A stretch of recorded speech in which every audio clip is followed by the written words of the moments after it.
coming to my talk. It's called Unlocking the Secrets of Strict Go Binaries at Runtime. And so, by way of introduction, my name is Alex, and I'm a security researcher at a company called Foundry Zero, which is up in Cheltenham, which does low-level research and development. So we go right to the core of how things work, which means that this talk is going to be really technical. So, fair warning if that sounds really scary. It's your chance to leave. Don't say you haven't been warned. So for the agenda for this, I've kind of split this into two parts. So this is all about reverse engineering Go binaries that have been written in the Go programming language. So actually I'll give a slight introduction to that first, so you're not completely in the lurch. And we're going to introduce some tools that get used by professionals for reverse engineering Go binaries. And that's using a static approach, which means that the programs aren't running when you're actually doing your analysis. But I quite like dynamic analysis, because doing analysis of a program while it's running, because you can often see data as it's moving around, which is really quite helpful and can be really quite a quick way to answer a question, just see the answer often.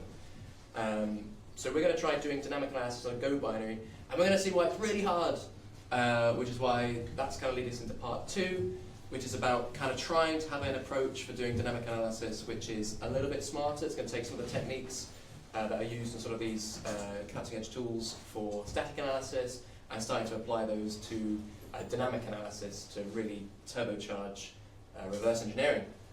And actually, we've written a tool for this, so if sort of part one is going over your head and you're just show me the tool, we will look at that at the end. So actually, there will be a couple of points where you can jump on.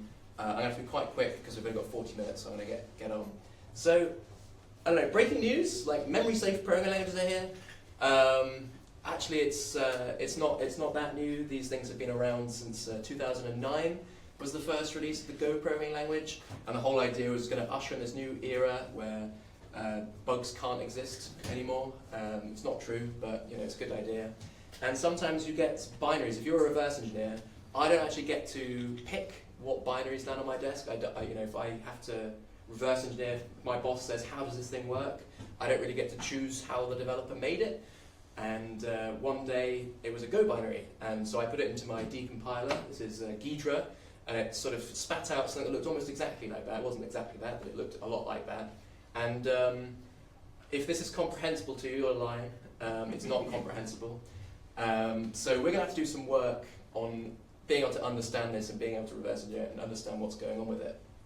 So I just want a quick disclaimer about Go, is that when you're talking about Go, every single version of Go is a different Go.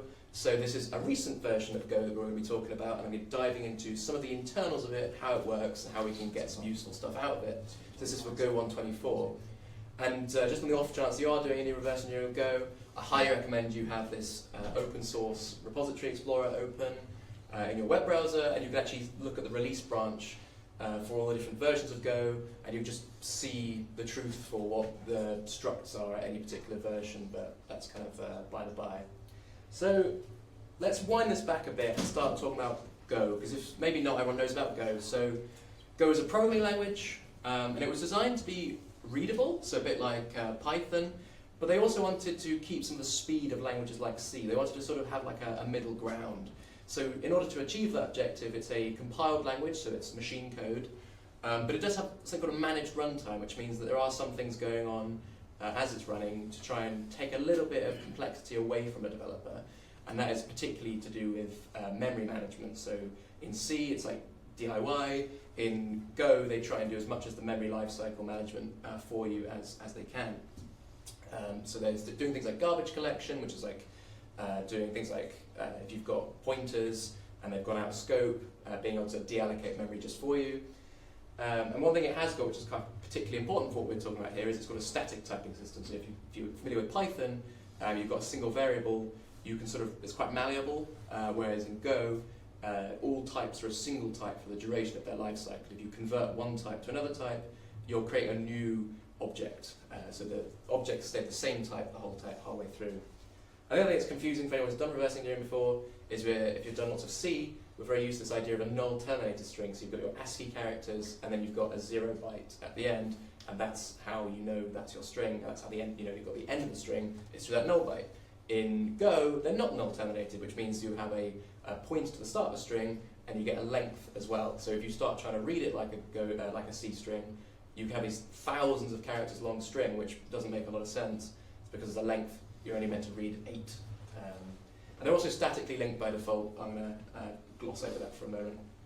So one thing that's important to know is that the ABI is not stable. What I mean by ABI, so it's the application binary interface. Like internally, when data's moving around the program, like how does it, like you call a function, how is it going to put variables into the function? That's called the ABI. And they change it version to version. So it's actually not particularly C-like. If you're used to reverse engineering C binaries, you're used to a way that, okay, the first argument's going to go in this register, the second argument's going to go in this register. In Go, it started off with that would do on the stack, and now it's on the using registers. And so one of the things that's quite interesting is that in C we get quite this idea that we have a function call and it returns just a single value, whereas in Go you can have function calls returning many values and they get returned in a sort of similar way to the way they get put into a function. So I'm not going to go over this too hard. But you can sort of see here that on different platforms, these are sort of register order in which you'd have your sort of function arguments depending whether you've got floating point or integers. Most things go in integer registers, floating point not much, well, floating point numbers. You can kind of see that on x86 64 it's relatively sane, on ARM 64 it's relatively sane. On RISC-V they decided to start at x10 and then go to x8, x9, and then x18. Yeah, I don't know why they've done that. So I'm going to sort of gloss over this, it's not that important, but essentially there's a routine for how each argument is assigned to these registers, and essentially if it fits in an integer register, it's going to go inside an integer register. But the thing that's quite important to note here is that if you have this thing called a struct, which is basically a collection of fields, instead of giving like a pointer to that struct as an argument, it quite often will split a struct's fields across registers, and we'll see that later. So now that we've got a little bit onto the way that Go works, there are some opportunities in Go that you would not get if you were looking at a C binary. So, and that's even if you try and strip it out, by the way. So the name of every single function inside a binary is just stored in the metadata, and the fields, so if you've got a structure, let's say you've got, let's say you're storing a collection of fields to do with a person, you've got age, name, associations of groups. Instead of just having that as being like raw bytes, you can now go and get the semantics of that data, and it's just stored right there, which in C you do not get. And the other thing is that these things are not position independent at runtime. That basically means that every time you run the program, it's going to be at the same location in memory, whereas the sort of industry standard now for C binaries, they shift every time. So when you're doing runtime analysis, having things in the same location every time is really helpful, because it means that whenever you hit a breakpoint, for example, you get an address. Every time you run the thing, it's going to be the same address. It's not true on C. So there are really great tools out there. I said that this metadata is around, and there's a lot of Go gets used to write malware and things like this. So the sorts of people who you'd expect to be looking at malware have written their own tools. So Mandiant, now Google, has written a tool called GoReSym. There's also some tools called Redress, and for Ghidra, there's like scripts that go and try and repopulate things in a decompiler for you. But there's an interesting thing here that if I have my laser pointer, sometimes tools don't work. So this was me trying to get an example screenshot of GoReSym, and it just said can't extract any strings. But this one here is Redress, and that could pull out exactly what we're looking for. So you can see this is a struct field, and it's got, for instance, a name, package path, type, tag, offset, index. This is what I mean about pulling this data out. So going back to our examples, we've got a decompiler here, and this is kind of like junk.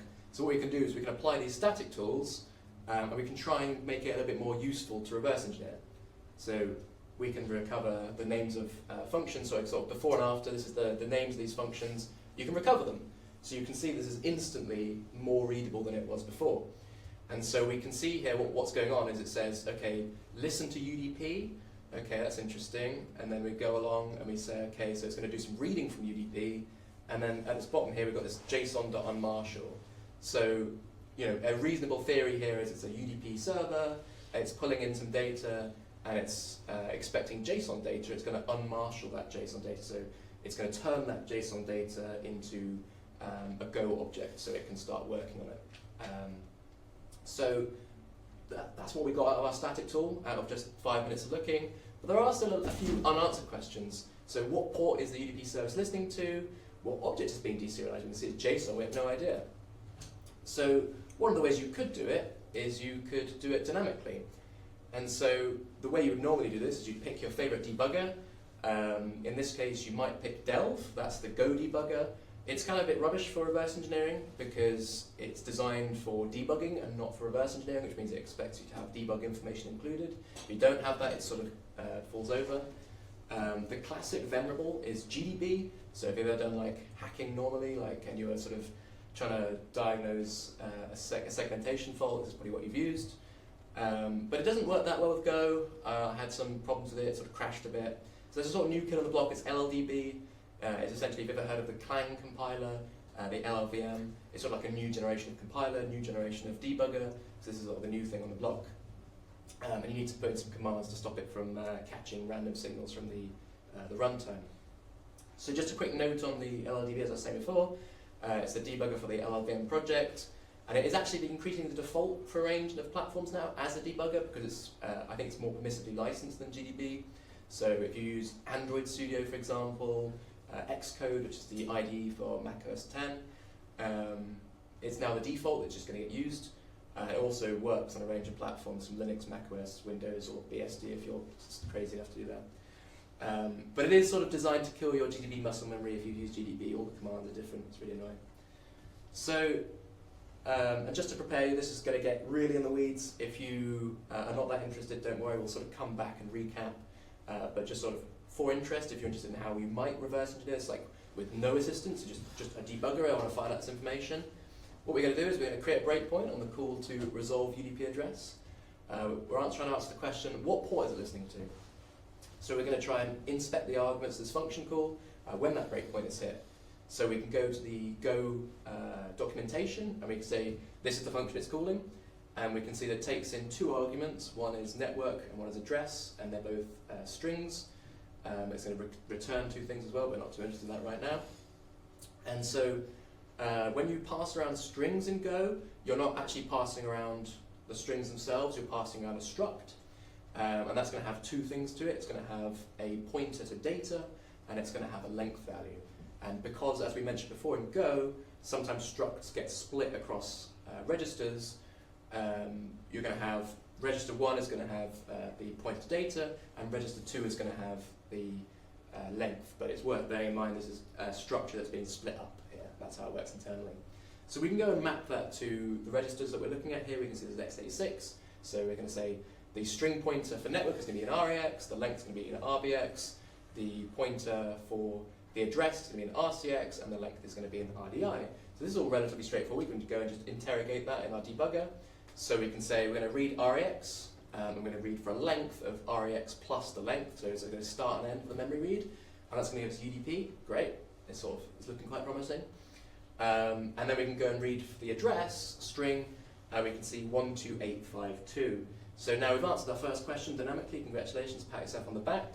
The port it's listening to is 12852. Great. Now there's another question which is actually quite difficult because we're now talking about objects, which is, well, what object is it? Because we can see that it's expecting to pull in JSON of some kind, it's going to populate something, but what object is that actually going to go into in Go?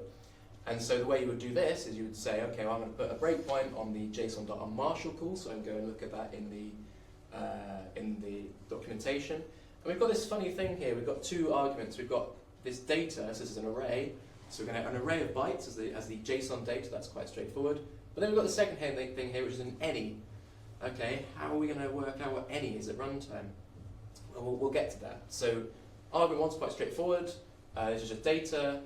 This is an array, but it's a dynamic array, so in Go that's a map. So for our array, we're going to have a data pointer, a length, and a capacity. And so because that's a struct again, we're going to split that off into our registers, REX, RBX, and RCX. And we can read that out of memory, and we can see, okay, that looks like JSON. If you've ever seen JSON before, that's certifiably JSON. So the theory is still working, but we want to see about that anything. And so that's going to tie into how Go runtime works, and it needs to understand the type of that object. It can't just guess, which means it needs to have that stored somewhere, and it does that in an interface structure, also known as an eFace.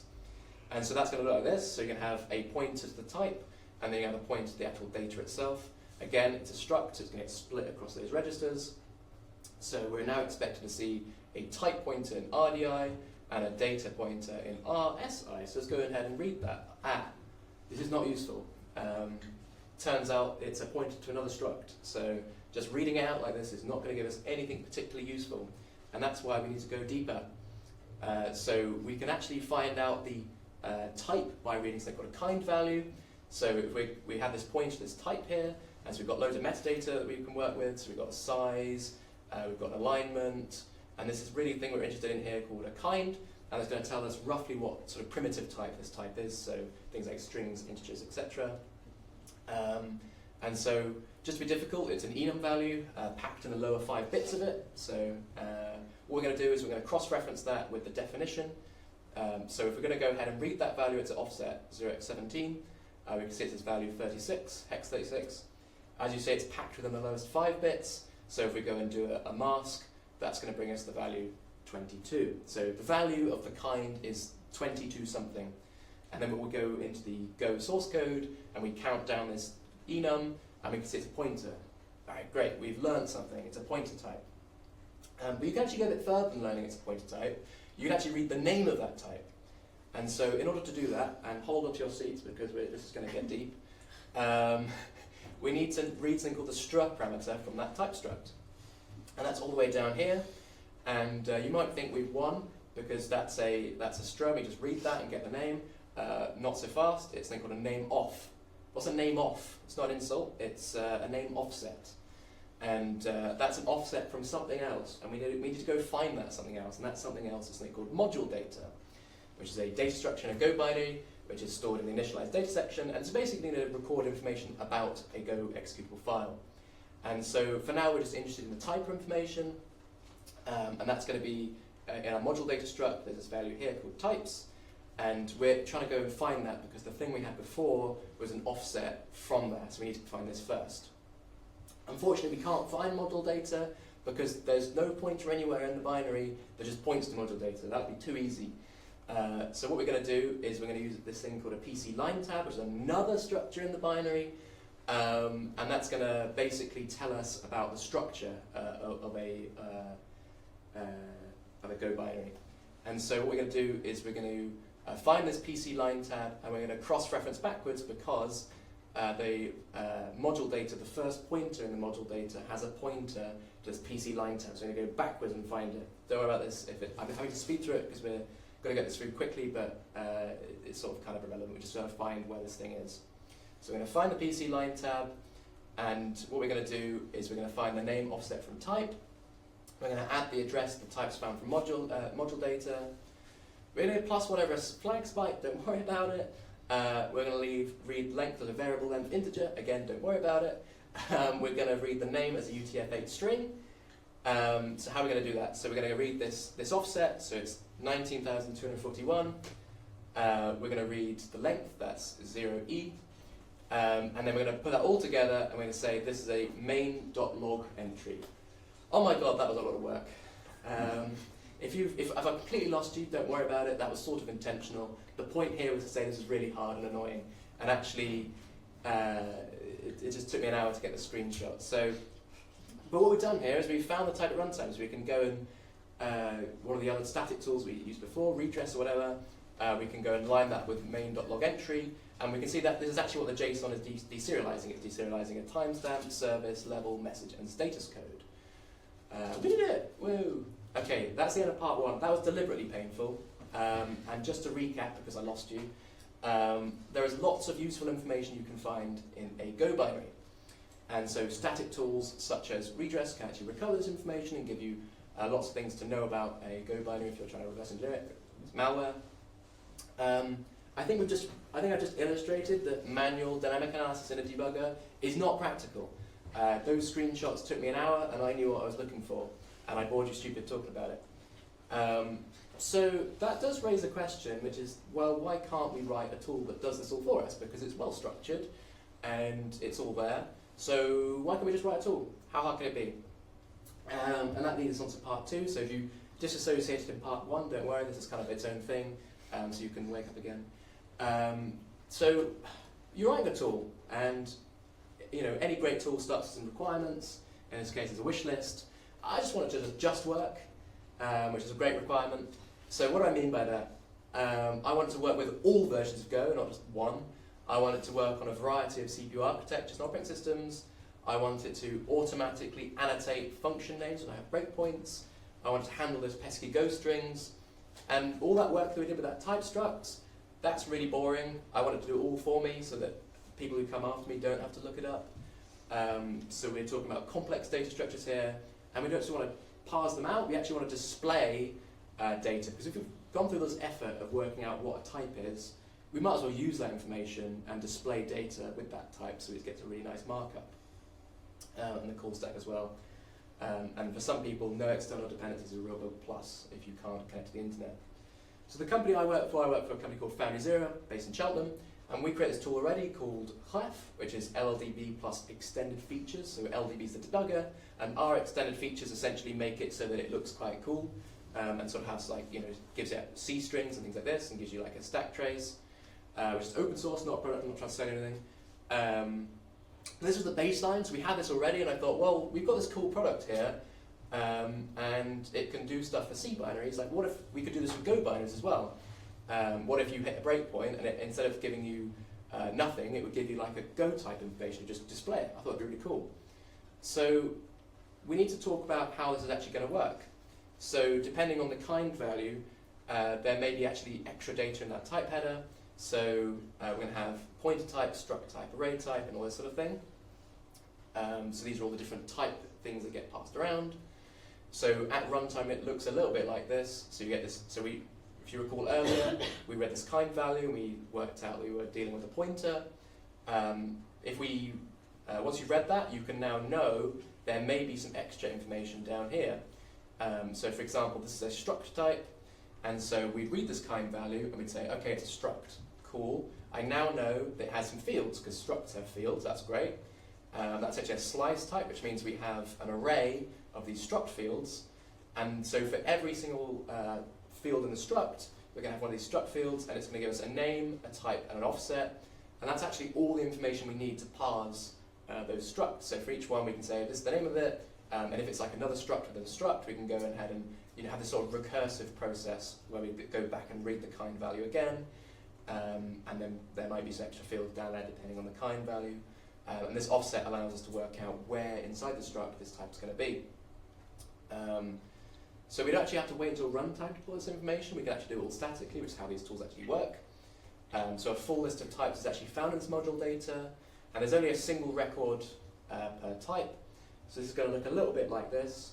Again, don't worry too much about this if you're just sort of interested in the tool and the techniques, but this is sort of for interest if you care about how this sort of stuff works.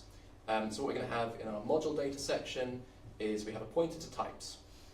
Now that's going to give us a pointer to all these different types, all these things we saw before. We have all these in memory. There's like a sequential set of these all in memory, one after the other.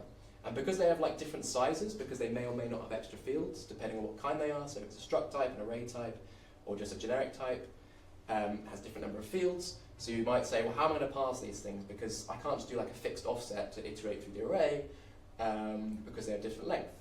So that's why you get this thing called a type links, and that gives us an offset from the start of this and says, okay, offset 0, you got this, offset whatever, that's where the array type starts, at this offset, that's where this type starts. And you can actually see they sort of self-referential, so if you've got struct types, you can have some fields, and that might be 2 fields, that one and that one. An array type's going to have a field, and that's going to be that one. So you can see how this can be parsed, and you can now get a nicely laid out definition for every type in your binary. So that's type recovery. But in terms of function name recovery, That's also a really interesting, cool thing. So we're interested in, again, if you remember before, we were talking about something called a PC line tab. If I sort of expand that, that's a program counter line table. And what that has an association between your sort of program counter register and the line within a source code of Go, and it helps for debugging, essentially. If you have a panic, you have an exception that's raised, it allows you to say, I panicked within this function and like 112 lines into it, and that's why it stores that information. One thing that it does quite interesting for us is it stores offsets to function name strings and offsets to functions in the text section, so we can now get an association between this is the name of the function and this is the start of that function in memory.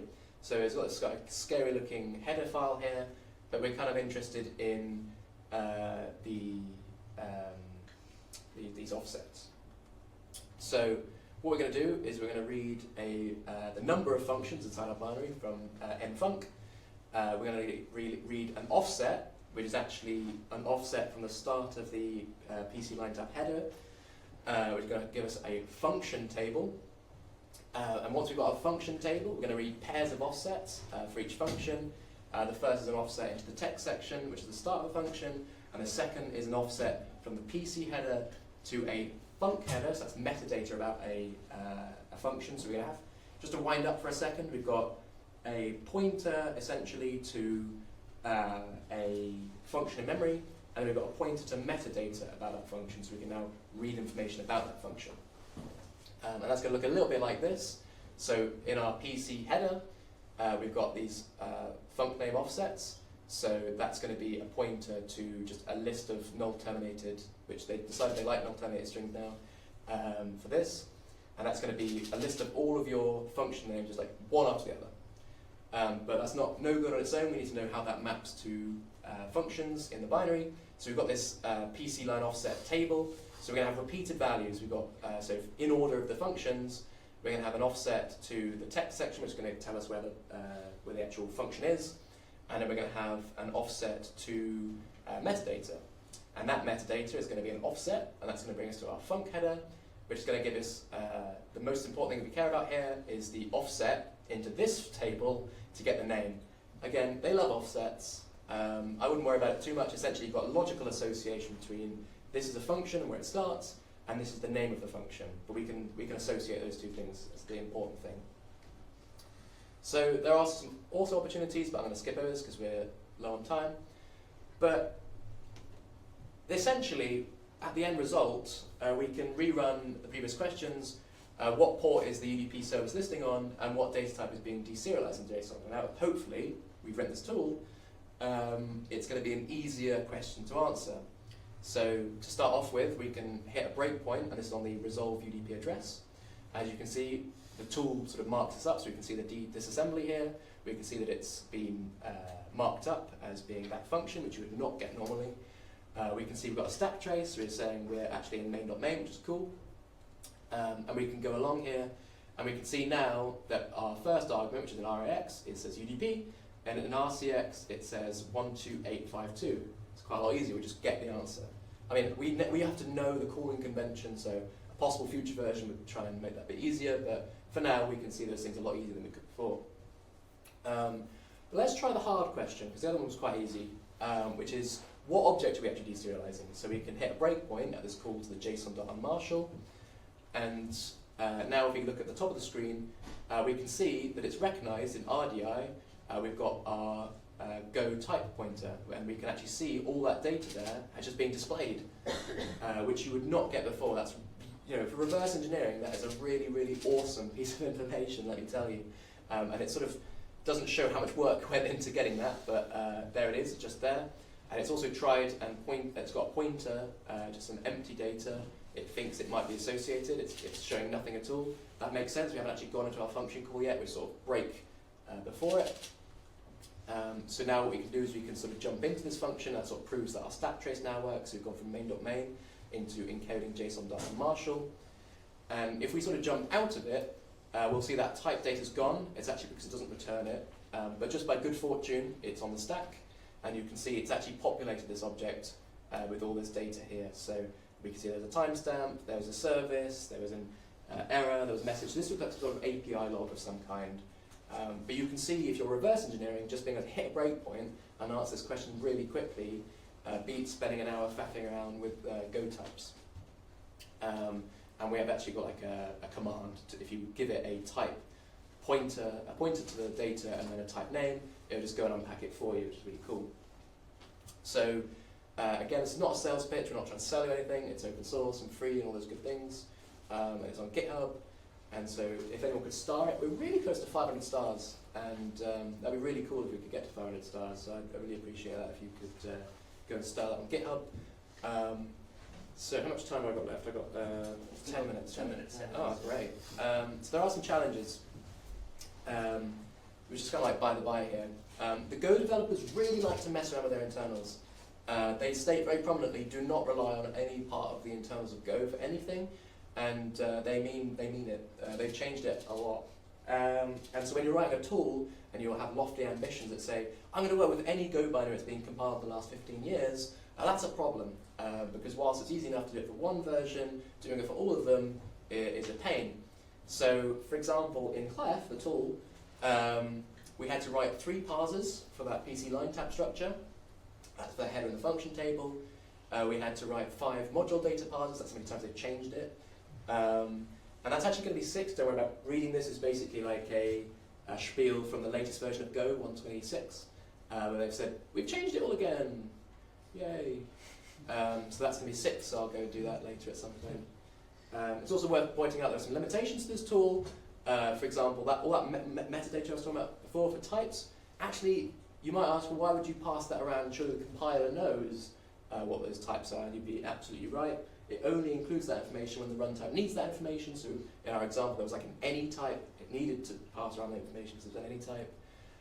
What you can still do is you can hit breakpoints when you're allocating objects, because it works out that the object allocators also take in an any type a lot of the time, because they need to know what type it is in order to allocate the space for it. So you just have to move where you do your analysis a little bit. And sort of help out with this, Clef includes a feature to sort of remember a type to a data pointer relationship, because that can sort of decay if they're not sequential anymore. And there are also manual commands to go over what it's doing automatically. And then stack binding only works at x86, but we'll go with that. So I think we've got time. I'm going to speak. You might ask, well, all this data is being thrown around. Malware doesn't like being reverse engineered as a rule. So why do they write stuff in Go, and what do they do about it to stop analysts from having such a great time? And so the most popular open source Go obfuscator to make reverse engineering hard is called Garble. And so all those beautiful strings we pulled out worked so hard. It's now junk. Now base 64 hashes that you can't decode. It removes Go version information, so you can't know what version of Go you're actually looking at to start analyzing it. It clobbers magic bytes, so you can't have nice anchors on where you're going to analyze things. It's going to obfuscate string literals, and it's also going to mess around with the control flow using an abstract syntax tree. So I originally didn't include this as part of scope obfuscation, because I don't really deal with obfuscated binaries very often, but it was kind of asked of me. And so I had a quick investigation, and so they've clobbered this magic value here, which should be this value here. But the rest of this structure, this is for our PC header, PC line tab, this all looks quite sensible. They haven't actually clobbered all this. So there's a glimmer of hope that we might still be able to do some smart reverse engineering dynamically. So what I did was I went into the source code, and because some of the information was missing that I was relying upon to work out the Go version information, I just said always go for version 18 to 24, which worked for the version I was looking at.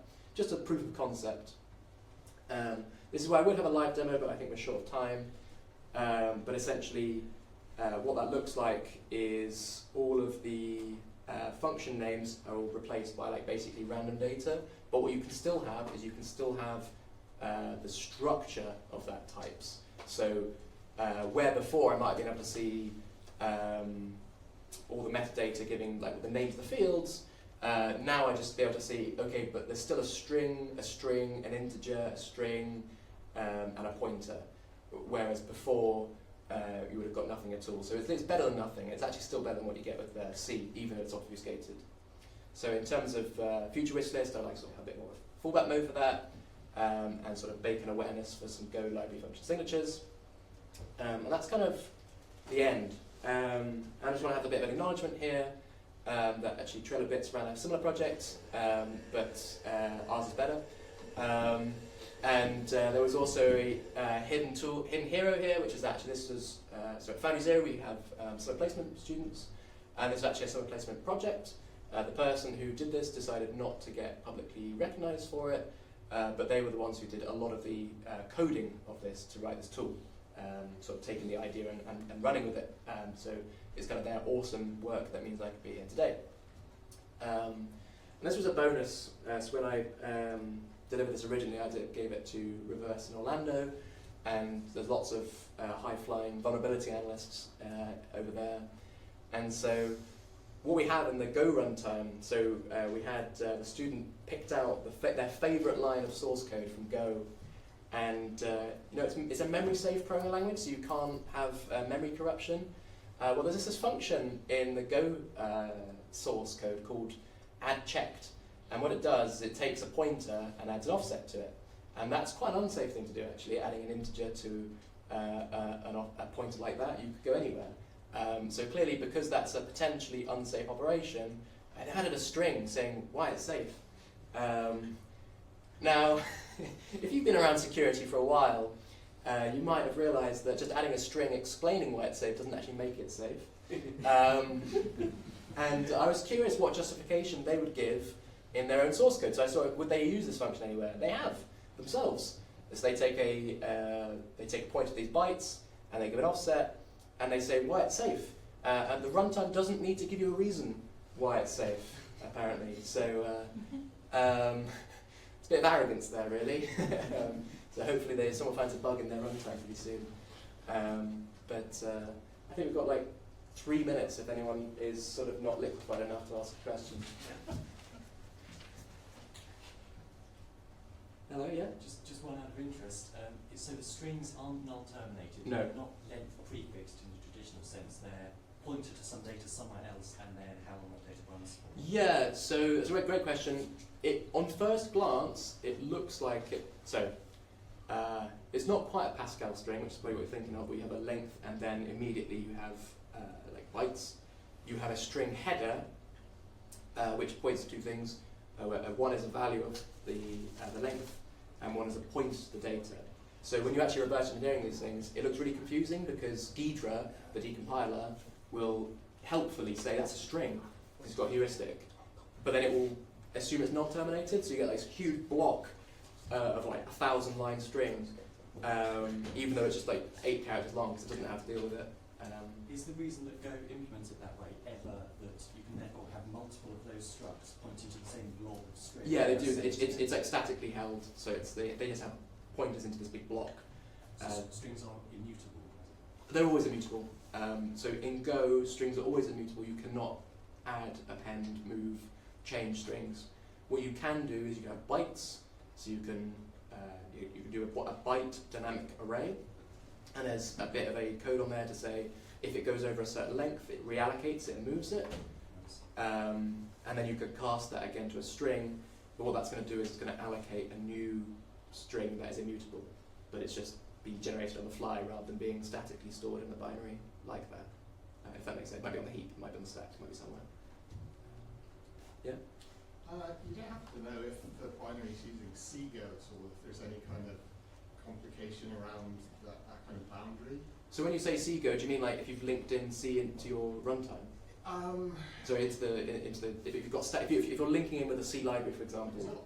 Not necessarily linked, there'll be C code embedded in the Go source files. Yes, in yes. many cases. Yeah, so it has a bridge for that.